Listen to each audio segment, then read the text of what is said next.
Buenas tardes. ¿Se escucha mi voz? Muy bien, buenas tardes. Buenas tardes, hermano. Vamos a dar inicio a este día de encuentro, en esta experiencia que estamos haciendo eh, con relación al año de la oración, esta conclusión que estamos haciendo a nivel de la vida consagrada. Y vamos a, presentamos primero al hermano, que es muy conocido en Costa Rica. Bienvenido, hermano Álvaro.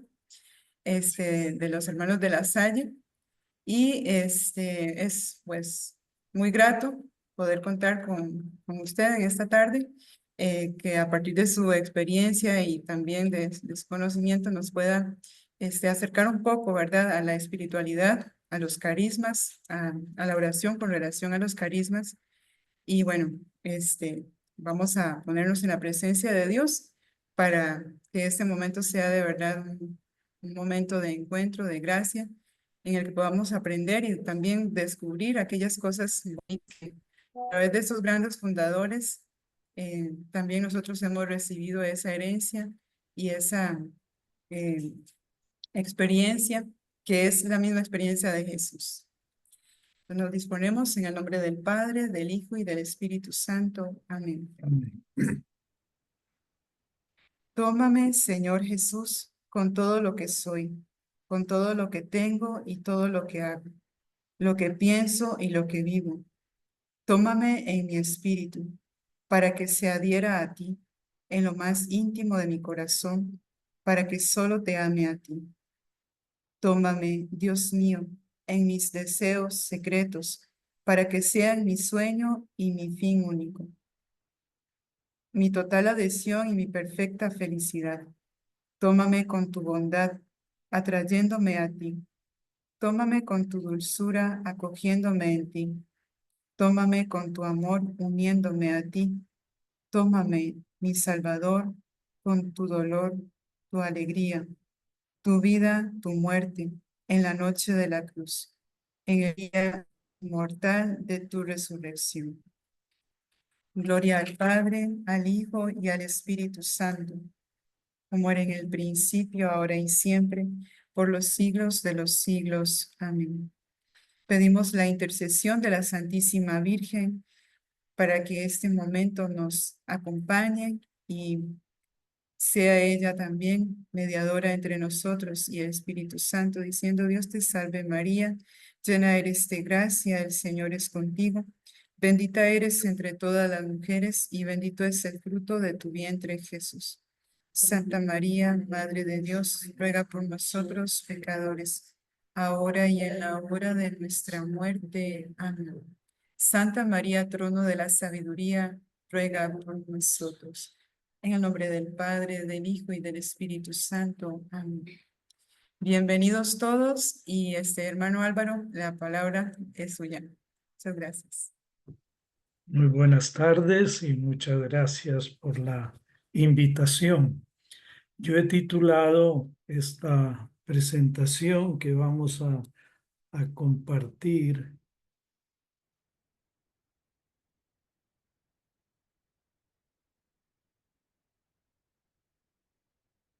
¿Lo ven bien?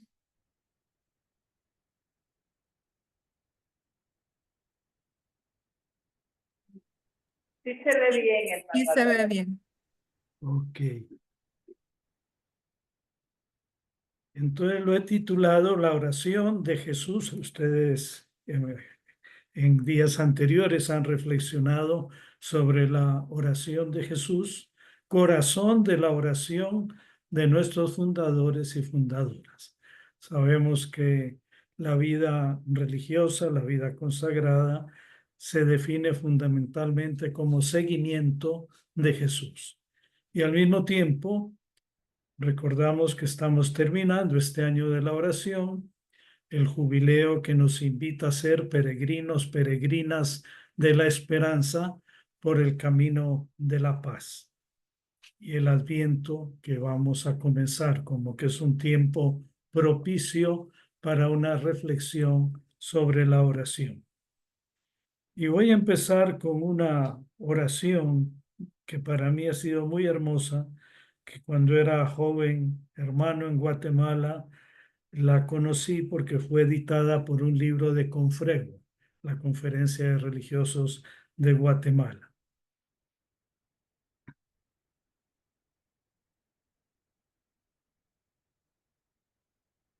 Tantos años trabajando en tu hacienda y comiendo a tu mesa como uno más de la familia, y no sé nada de ti. No conozco los surcos de tu rostro, ni recuerdo el timbre de tu voz. No sé todavía el color de tus ojos, ni he aprendido el ritmo de tu corazón. Eres todavía como un recién llegado, siendo tan cotidiano y tan cercano, tan nuevo y sin estrenar, como si hubiera estrechado por primera vez hoy tu mano, cuando he sentido la pasión turbadora y serena ahora mismo de tu compañía. Tantos años trabajando en tu hacienda y comiendo a tu mesa, y eres nuevo para mí, Dios mío.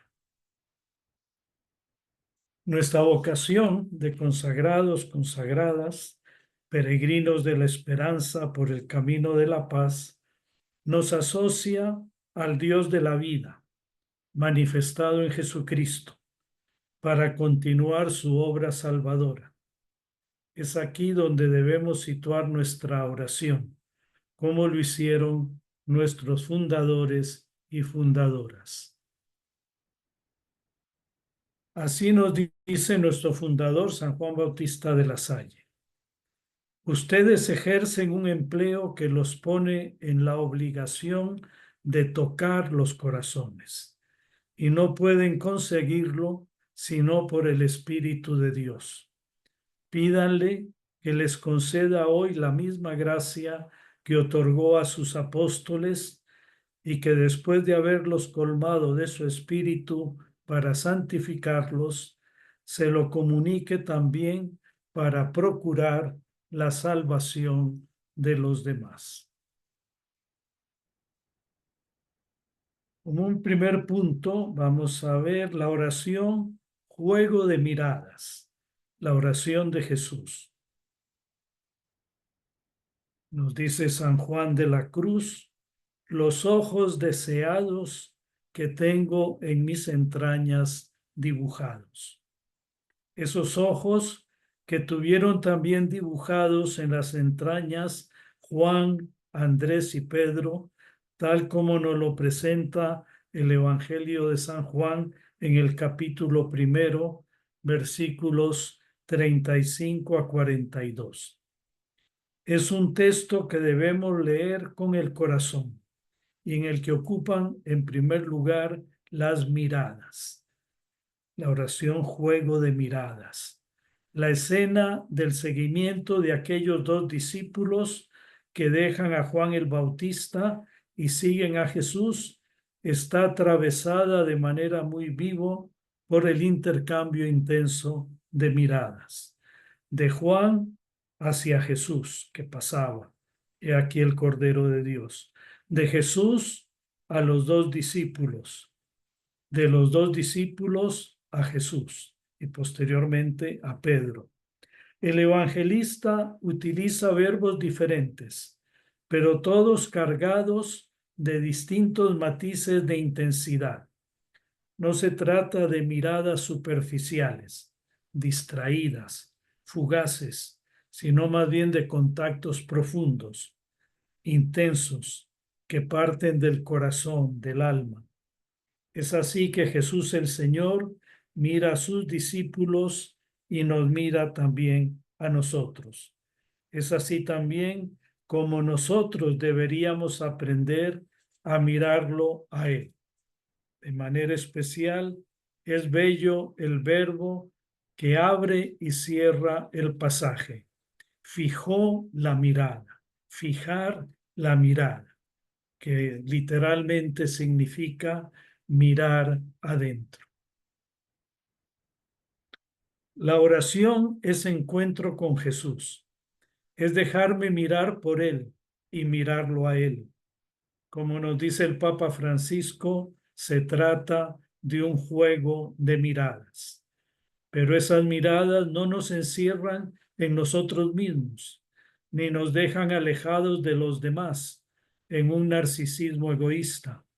En la oración no solo me encuentro con Dios, sino con mis hermanos y hermanas, con todos aquellos que el Señor en su bondad me ha confiado. Cuando rezo por otra persona, la veo con otros ojos. Me libero de prejuicios y la veo con los ojos de Dios. Esto hace que entre nosotros nazca una relación nueva. En la oración me siento profundamente unido al otro, de forma que mis sentimientos están incluidos, pero siempre superados. Albergo nuevas esperanzas para el otro y frecuentemente mientras oro, pienso en lo que podría decirle. La oración lleva a una evolución en la relación y estimula la fantasía hacia un encuentro nuevo y más intenso. Henry Nouwen comprendió lo que significa orar por los demás durante una estancia en un convento de trapenses. Orar significa, en primer lugar, purificar el propio corazón para dejar sitio a los demás. Nouwen escribe: ¿cómo puedo conseguir que alguien forme parte de mi oración si en ella no hay sitio donde pueda estar libre y tranquilo? Si siempre estoy lleno de prejuicios, celos y cólera, quien entre resultará herido. He visto la necesidad de construir un espacio en mi interior para invitar a los demás y poderlos así ayudar a curarse. Orar por los demás significa acogerlos y escuchar sus deseos y sus sufrimientos. La compasión supone, por lo tanto, un autoexamen que ayuda a alcanzar una especie de bondad y amabilidad interior. Si dentro de mí hubiera bondad y amabilidad, si tuviera un corazón de carne y de sangre y no de piedra, una pequeña habitación donde poder caminar libremente con los pies desnudos, Dios y mi prójimo se podrán encontrar allí. El centro de mi corazón podría convertirse en el lugar donde Dios pudiera escuchar las oraciones por mi prójimo y envolverlo en su amor.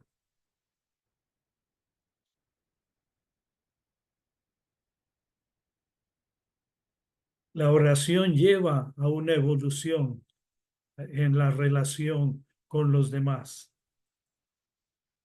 La oración es encuentro con Jesús, es dejarme mirar por Él y mirarlo a Él. Como nos dice el Papa Francisco, se trata de un juego de miradas. Pero esas miradas, decíamos, no nos encierran en nosotros mismos. La mejor manera de renovar nuestra oración es la de acercarnos a Jesús orante. Hoy más que nunca la persona atrae más que cualquier teoría. Los evangelios son claros. Jesús oró. No pretendamos buscar una teología con definiciones precisas y análisis detallados. Jesús sencillamente oró. Porque como ha dicho Joaquín Jeremías en frase ya clásica, Jesús nació en un pueblo que sabía rezar. Y como hombre fue heredero de esta tradición y sobre todo porque a pesar de lo poco que sabemos de la oración de Jesús, lo primero que se observa en los datos recogidos por las diversas tradiciones evangélicas es que la oración no es algo accidental o secundario en la vida de Jesús. Al contrario, hemos de decir que ocupa un lugar esencial e insustituible. La oración acompaña todas las grandes decisiones y los acontecimientos importantes de su vida. Jesús ora porque necesita orar. No se trata de una necesidad legalista o jurídica, sino de una necesidad interior, una necesidad antropológica profunda. Se trata de una experiencia vital. Solamente la conversación con el Padre podía llenar su soledad interior. Los evangelios no resaltan la oración litúrgica de Jesús, sino que el marco preferencial de la misma es la soledad. Jesús, que nos enseña a orar en espíritu y en verdad, supera la sinagoga y el templo como lugares únicos de oración. Frente a la oración demasiado pública de los fariseos, Jesús nos enseña: tú cuando ores, entra en tu cuarto y cierra la puerta. Santa Teresa nos dice que Cristo es libro vivo. Jesús es palabra última, es la palabra última y definitiva del Padre. Pero no debemos olvidar que es el Espíritu el que nos permite leer este libro, leer en Cristo esta palabra. Nadie puede decir Jesús es Señor sino en el Espíritu Santo. La oración no es más que leer en este libro, que a veces ingenuamente creemos ya conocido. Al fin y al cabo, la pregunta clave es: ¿quién es Jesús? Ya que Él es nuestra medida. Nos dice un carmelita, Augusto Guerra, la oración se haría sospechosa si no tuviera como referencia última la palabra del Padre revelada y manifestada en la humanidad de Jesús, del Hijo, donde hay que aprender a leer con la acción del Espíritu. Dios Padre no tiene otra palabra desde que pronunció encarnándola su propia palabra. Una palabra habló el Padre, nos dice San Juan de la Cruz, que fue su Hijo. Una palabra habló el Padre, que fue su Hijo, y ésta habla siempre en eterno silencio, y en silencio ha de ser oída por el alma. Si nos preguntáramos cuáles son los aspectos más originales de la oración de Jesús, a lo mejor podríamos sintetizarlo en estas tres miradas. Mirada al Padre, Abba, Padre. Mirada a la humanidad, el reino de Dios. Venga a nosotros tu reino. Mirada a los pobres y pequeños, la oración de bendición. Entonces, en primer lugar, la mirada al Padre, Abba. Todas las oraciones que se nos han conservado del Señor Jesús comienzan o tienen esta palabra, Padre. Si buscamos en el Evangelio veremos que cada vez que se habla de la oración aparece la palabra Padre en boca de Jesús. Posiblemente esta palabra sea la más revolucionaria de todo el Nuevo Testamento.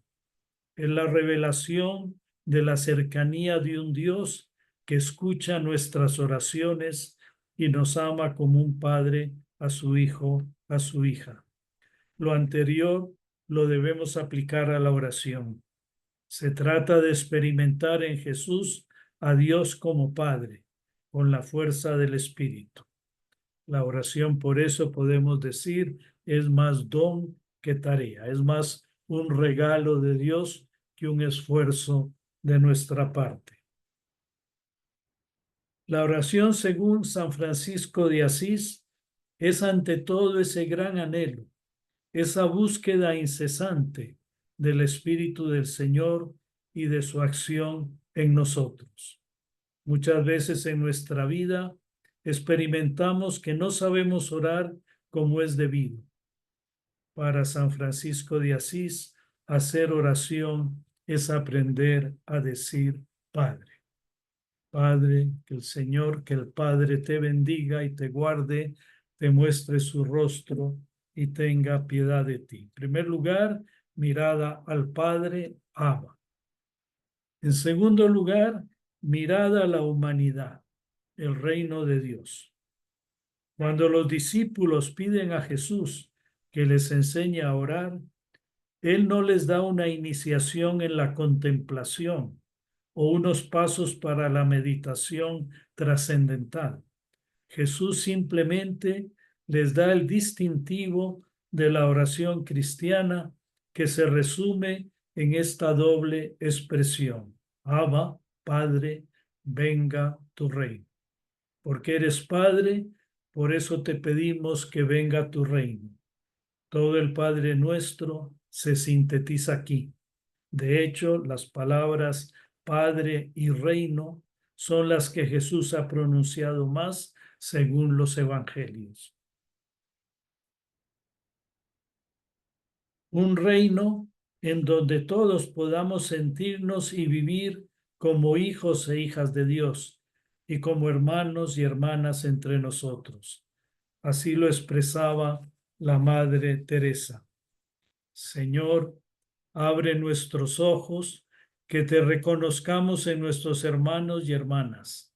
Señor, abre nuestros oídos, que escuchemos las llamadas de aquellos que tienen hambre, de los que tienen frío, de los que tienen miedo, y que lo oprimamos, que lo oprimamos en el corazón.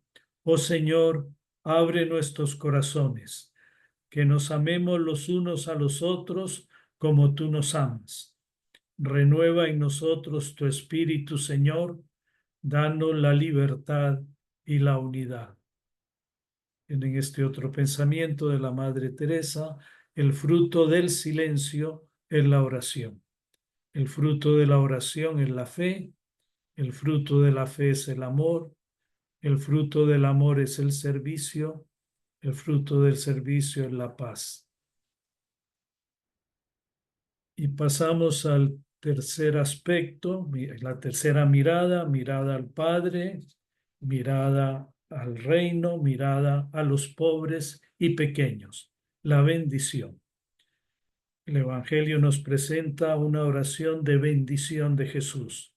Bendito seas, Padre, Señor del cielo y de la tierra, porque si has escondido estas cosas a los sabios y entendidos, se las has revelado a la gente sencilla.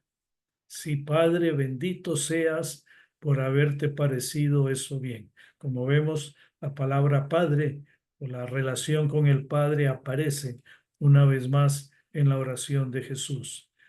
El Evangelio ha conservado esta oración de alabanza del Señor Jesús. Jesús no alaba al Padre por las bellezas del mundo o por las creaciones del pensamiento humano, el arte, las grandes aventuras políticas. La novedad es la revelación que Jesús nos hace, que el Padre se manifiesta sobre todo en los más pequeños, en aquellos que el mundo desprecia. La oración cristiana debe cambiar la óptica de nuestras miradas. Jesús exulta porque los más pequeños son los privilegiados del Padre. San Vicente de Paul está persuadido, siguiendo a San Mateo, de que Dios ha ocultado sus secretos a los sabios del siglo y los ha reservado para los pequeños y humildes. Y a esos corazones les descubre, son palabras de San Vicente, lo que todas las escuelas no han sabido encontrar. Esta verdad es el fundamento de su vida de oración. Y nos dice, la verdadera religión está entre los pobres. Y si queremos por medio de la oración entrar en la intimidad de Dios, no hay otro camino que actuar ante Él, pues somos pobres y ruines. Entonces, esos tres elementos que hemos visto, mirada al Padre, mirada al reino, mirada a los pobres y pequeños. Y pasamos a un segundo punto. Nuestra oración como ven y ve. En términos nuestros, vení y andá. Nuestra oración de consagrados, consagradas, peregrinos de la esperanza por el camino de la paz, está orientada particularmente a la búsqueda de la voluntad de Dios, que no es otra cosa que el bien de nuestros hermanos y hermanas. Dios quiere que todos se salven y lleguen al conocimiento de la verdad. Nos dice San Pablo, esa es la voluntad, que todos se salvan, que todos tengan vida y vida en abundancia. Juan 10:10. Y se comprometan en la realización del plan salvífico de Dios, la vida del mundo, la plena realización del hombre y de la mujer. Nuestra oración de consagrados hace suya la oración de Jesús, que es en primer lugar un momento de apertura a Dios como Padre, como su Padre. Jesús le invoca de una manera personal, silenciosa y profunda. Abba, ven, vení. Correlativamente, la oración se expresa en el descubrimiento de la voluntad salvadora del Padre y se realiza en la entrega de la vida por los demás, por los otros. Andá, ve hacia los demás. Vení y andá. Por eso San Juan Bautista de la Salle nos habla de la escala de Jacob que teníamos anteriormente.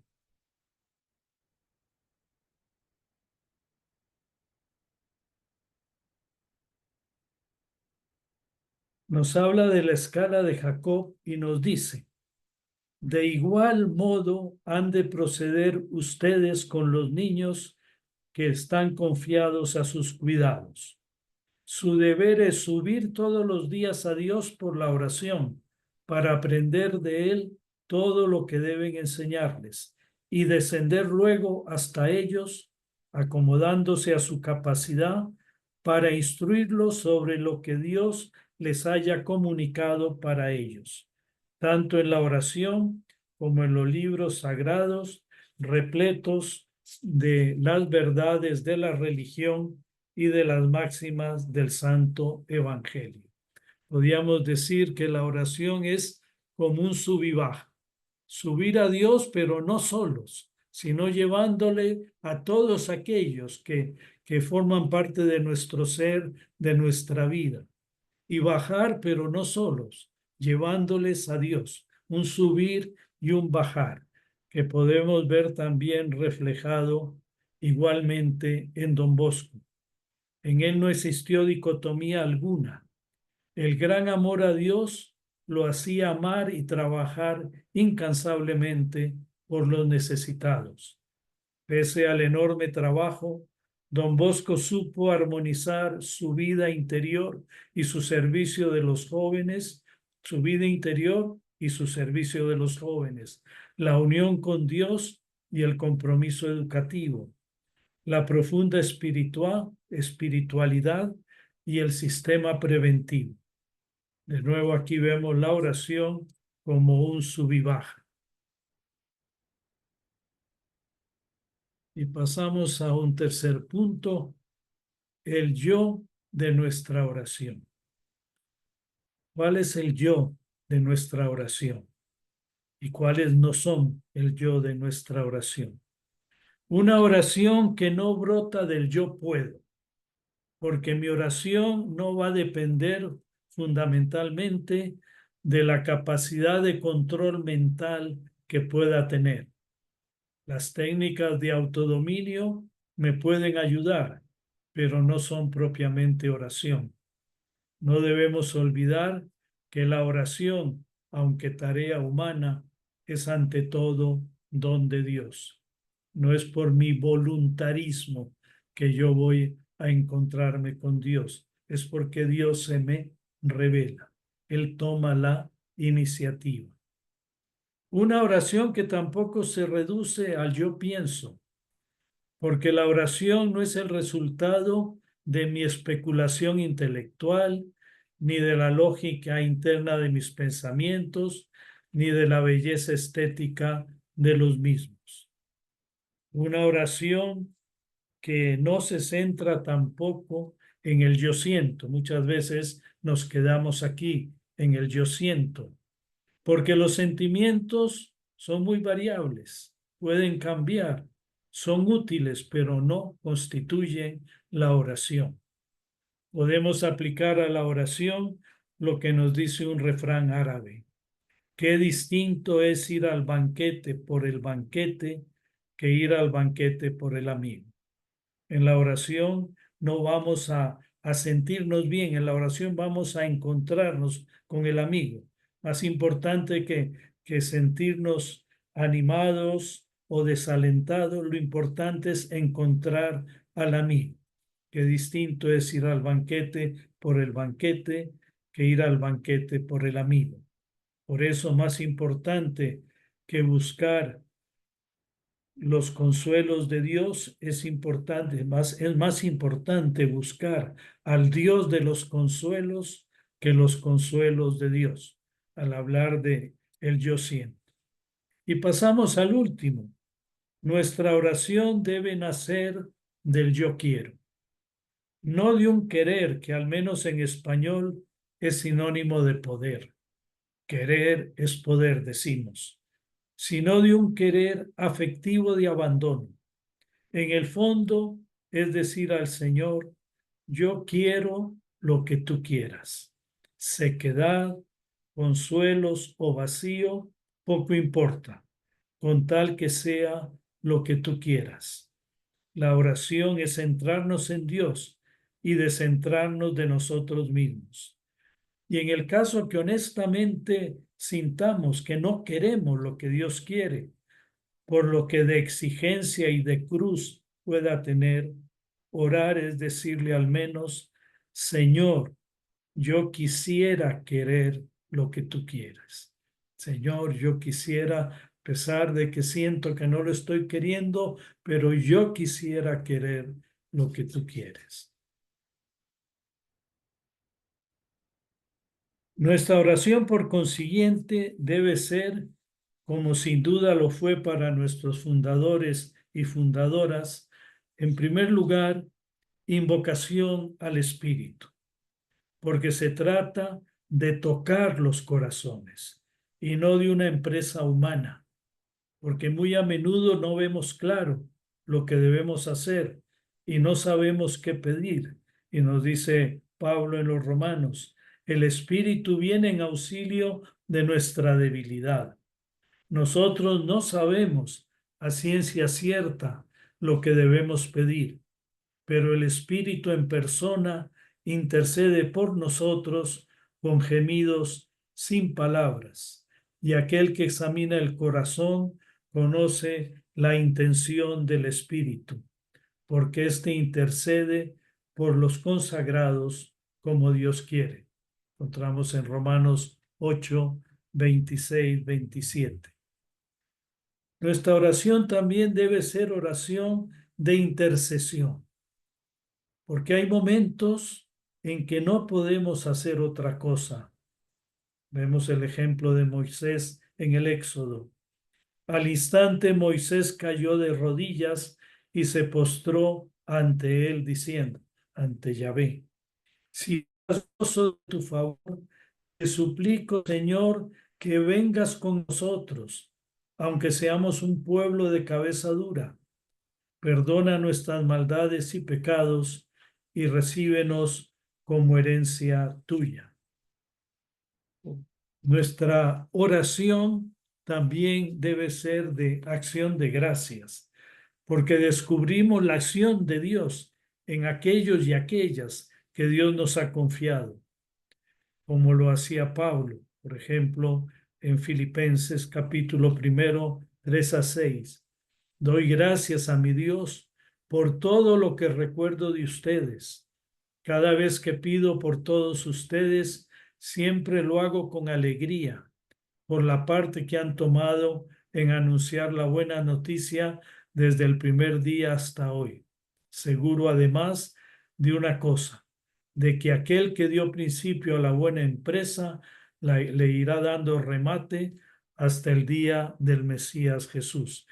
Y en muchas otras cartas de Pablo encontramos esa oración de acción de gracia, recordando lo positivo de cada uno de los lugares que había evangelizado. Pero al mismo tiempo nuestra oración es de perdón, porque nos sentimos responsables y solidarios de las personas que tienen que ver con la misión que el Señor nos ha confiado, y como que asumimos también sus culpas y pedimos al Señor que nos perdone. Hacemos nuestras sus debilidades, como Jesús, que nos dice en Mateo, tomó sobre sí nuestras enfermedades y llevó nuestras dolencias. O como nos dice también Pablo en la primera Corintios, me he hecho débil con los débiles para ganar a los débiles. Y también la oración es de discernimiento, porque somos conscientes de que se trata de la obra de Dios y no de nuestro proyecto personal, ni de una simple empresa humana. Por eso necesitamos las luces del Espíritu. Concilio Vaticano II, en la Constitución Gaudium et Spes, nos abre una puerta a este tipo de discernimiento, cuando nos dice en 2 de sus artículos, en el 4 y el 11, es deber permanente de la Iglesia escrutar a fondo, por consiguiente, de la vida religiosa, la vida consagrada, escrutar a fondo los signos de la época e interpretarlos a la luz del Evangelio. Gaudium et Spes número 4. Y en el 11, el pueblo de Dios, movido por la fe, que le impulsa a creer que quien lo conduce es el Espíritu del Señor, que llena el universo, procura discernir en los acontecimientos y exigencias y deseos de los cuales participa juntamente con sus contemporáneos, los signos verdaderos de la presencia de los planes de Dios. Conocemos la importancia del discernimiento en la espiritualidad ignaciana y sin duda en la espiritualidad que alimenta nuestras congregaciones y estilos de vida. Y finalmente, una oración de abandono y esperanza, porque nos ponemos en manos de Dios, en nuestras oscuridades e impotencias, como lo hacía Jeremías en un texto muy hermoso. Me han arrancado la paz y ni me acuerdo de la dicha. Me digo, se me acabaron las fuerzas y mi esperanza en el Señor. Recuerda mi aflicción y mi amargura, la hiel que me envenena. Yo no hago más que recordarlo y me siento abatido, porque hay algo que traigo a mi memoria y me da esperanza, que la lealtad del Señor no termina y no se acaba su compasión, antes bien se renuevan cada mañana. Qué grande es tu fidelidad, Señor. El Señor es mi lote, me digo, y espero en Él. El Señor es bueno para los que en Él esperan y lo buscan.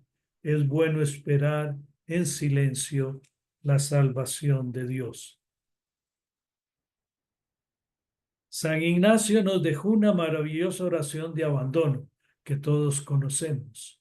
Toma, Señor, y recibe toda mi libertad, mi memoria, mi entendimiento y toda mi voluntad, todo mi haber y mi poseer. Tú me lo diste a ti, Señor, lo retorno. Todo es tuyo, dispone de ello según tu voluntad. Dame tu amor y gracia, que éstas me bastan. Y nos decía esta sabia enseñanza, porque no el mucho saber harta y satisface el ánima, mas el sentir y gustar las cosas internamente. Y pasamos a un cuarto punto, llamados a ser presencia salvífica. Si la oración es juego de miradas, la presencia de Dios es el fundamento de la misma. Lo más importante en la oración es la presencia de Dios, sentirnos, experimentar esa presencia. No es que la oración mágicamente haga presente a Dios, es que Dios siempre está presente y en esos momentos de oración tomamos conciencia de su presencia. Es fácil comprender lo que esto sea lo más importante de la oración, ya que la oración es una relación que supone siempre un tú, cuya presencia siempre viva y actuante, no hacemos más que actualizar en la oración. Estamos llamados a prolongar la presencia de Dios en nuestras vidas. Podemos pensar en distintos tipos de presencia. Cuando, por ejemplo, en un autobús estoy sumido en una interesante lectura y se sienta a nuestro lado una persona que no conocemos. Tenemos la conciencia de estar junto a otro, pero si en una parada este pasajero baja y otro lo reemplaza, nuestra conciencia de la presencia del otro no se modifica significativamente. Lo que nos interesa es la lectura que estamos haciendo. Aún más, y esto es real en ciertos viajes rurales, si la persona es reemplazada con una canasta llena de gallinas o por una caja de frutas, las cosas no cambian para nosotros. Mi interés es el libro. En este caso se trata de una presencia meramente física, cuantitativa, de una presencia de débil intensidad. Esto que puede ser normal en este caso, dejaría de ser normal si en la comunidad, si en mi misión, yo tengo una presencia de débil intensidad. Cuando nuestros hermanos, hermanas, tienen una presencia de débil intensidad en nuestra conciencia, cuando esto se convierte en lo corriente en nuestra vida cotidiana, en nuestra misión o en nuestra vida comunitaria, tendríamos que pensar que estamos probablemente incapacitados a estar profundamente presentes a Dios en la oración. Recordando aquello de San Juan en la primera carta, aquel que dice que ama a Dios pero no ama al hermano, aquel que dice que se hace presente a Dios pero no está presente a sus hermanos, como que esto no es posible.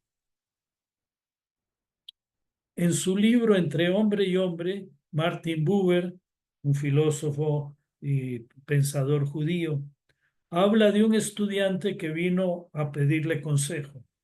Buber escuchó su historia y le dio consejos profesionalmente competentes, pero el estudiante después se suicidó. Buber nos pone al tanto de sus angustias.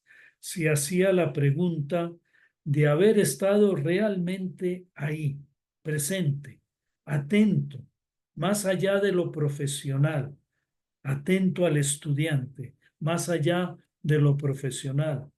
Hubiera sucedido tal desgracia, queda un punto de interrogación. Estar presente al otro es una función de nuestra subjetividad. Como nos dice Karl Rahner, la salvación no significa principalmente un resultado objetivo, sino más bien algo subjetivo, una curación y una realización existencial de la vida. En la oración descubrimos una relación triangular básica que la hace depender de la calidad de la presencia a nosotros mismos, a nuestros hermanos y a Dios. Podríamos imaginar, aquí vamos a poner este triángulo que es la Trinidad misericordiosa, Padre, el Hijo y el Espíritu Santo, pero que podíamos aplicar a este triángulo imaginario, que se nos va a ir en un momento, pero que hacemos nuestro.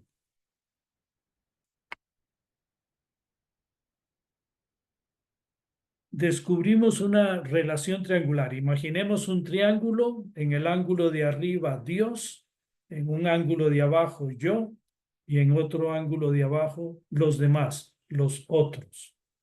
En la oración descubrimos una relación triangular que hace depender la calidad de la presencia a nosotros mismos, a nuestros hermanos y a Dios. La persona actúa como un todo. Cualquier progreso en la manera de estar presente, tomemos el yo, cualquier progreso en la manera de estar presente a mi yo me facilita mi encuentro con Dios y mi encuentro con los demás.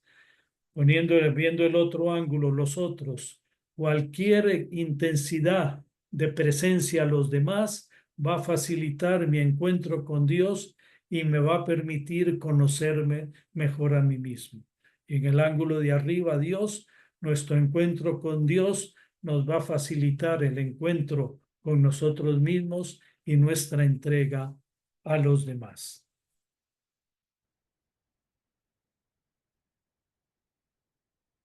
Como consagrado, consagrada, me podría interrogar si me siento y si las personas con las que me relaciono así lo perciben como presencia salvífica, por mi cercanía, por mi capacidad de afianzar, asegurar, animar, perdonar, como diría el Papa Francisco, misericordiar. Debemos hacer realidad lo que San Pablo vivía en relación a las comunidades por él evangelizadas. Como dice en la segunda a los Corintios. Bendito sea Dios Padre de nuestro Señor Jesucristo, Padre de misericordia y Dios del consuelo. Él nos alienta en nuestras luchas hasta el punto de poder nosotros alentar a los demás en cualquier lucha, repartiendo con ellos el ánimo que nosotros recibimos de Dios. Lo que recibimos de Dios lo transmitimos a nuestros hermanas y hermanos.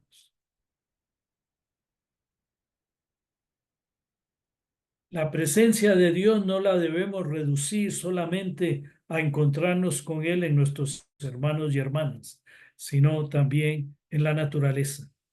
Existe un poema que se canta en la lengua de los indios cherokees de los Estados Unidos y que dice así: un hombre susurró, Dios habla conmigo, y un ruiseñor comenzó a cantar, pero el hombre no oyó.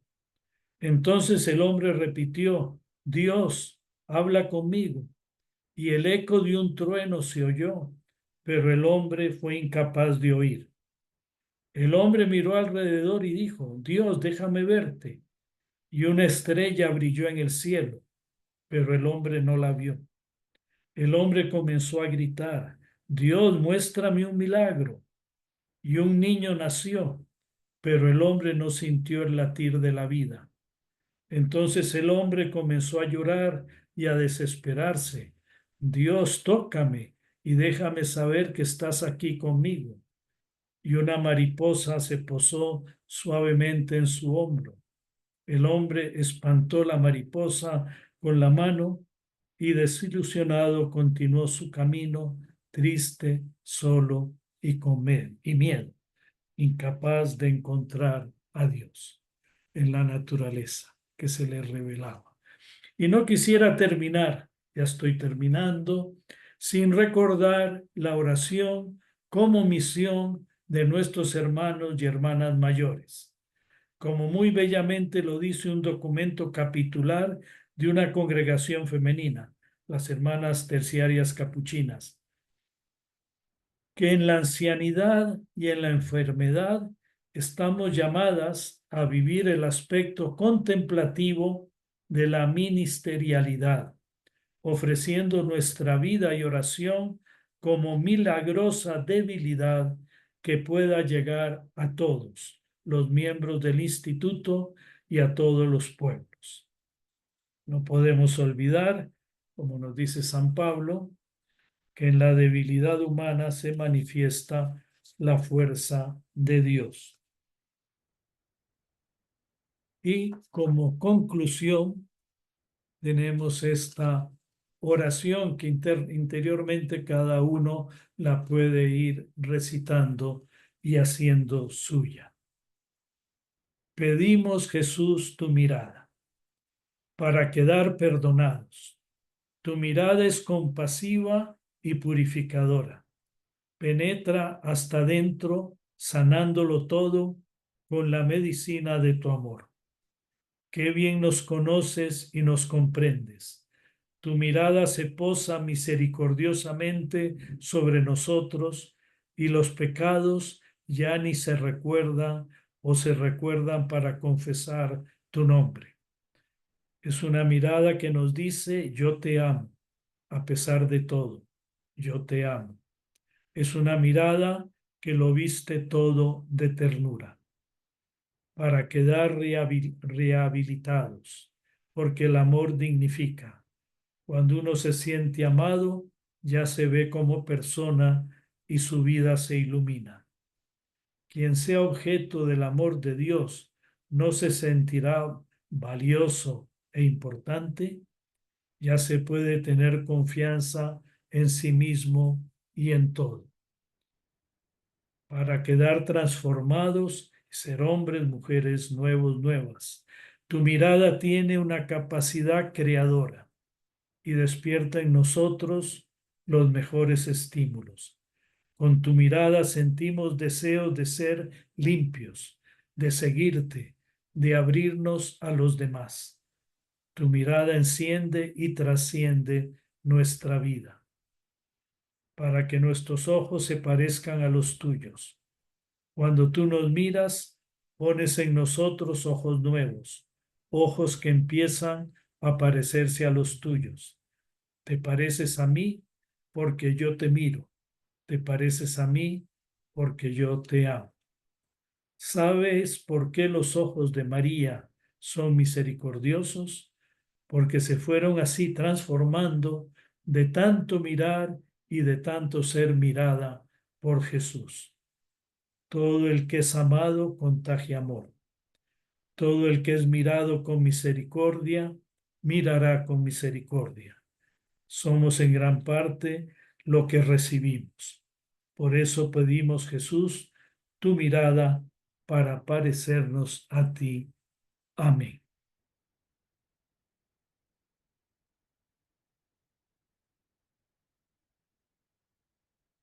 Y bueno, con esto terminamos. Muchas gracias y dejo de compartir.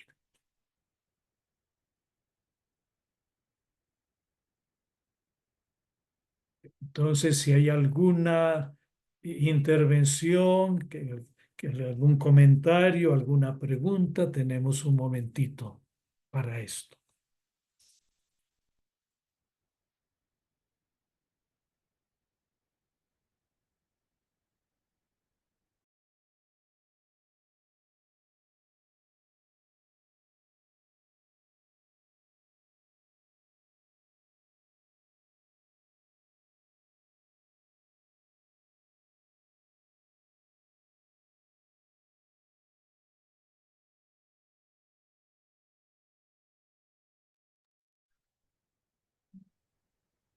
No sé si no hay, pues sabemos también que el silencio es oración y es una parte importante de la oración que nos permite tomar conciencia de esa presencia que nos habita.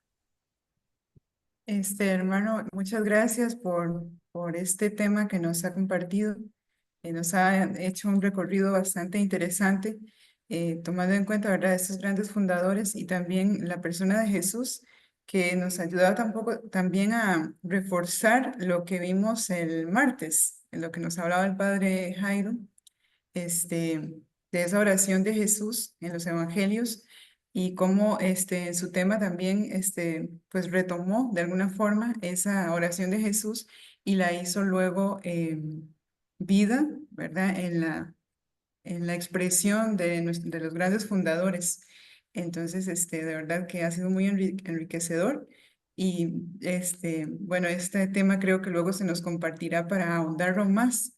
Entonces, Muchísimas gracias por su tiempo, porque para prepararlo sé que también tuvo su tiempo, dedicó su esfuerzo y de verdad le agradecemos mucho de parte de la vida consagrada de la diócesis de Alajuela. Con mucho gusto, ¿verdad? Y yo le voy a mandar la charla también al padre, a Fray Juan, para Sí. que la haga llegar a los que lo deseen. Ujú.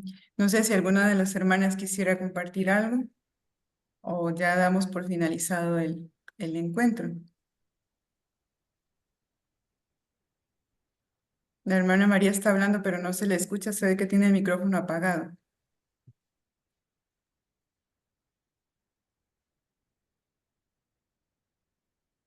¿Hermana? No, no se le escucha. Oye, qué raro. Bueno, supongo que está dando gracias. Sí. Bueno, pues entonces nos despedimos. Oh, no, muy bien. Gracias a todos los hermanos y hermanas que se conectaron esta tarde y pues a seguir creciendo, ¿verdad? En la oración, que es lo que necesitamos para realizar nuestra misión. Necesitamos primero llenarnos y para eso tenemos que esforzarnos en hacer verdadera oración. Gracias a todos. Buenas tardes. Buenas tardes y muchas gracias.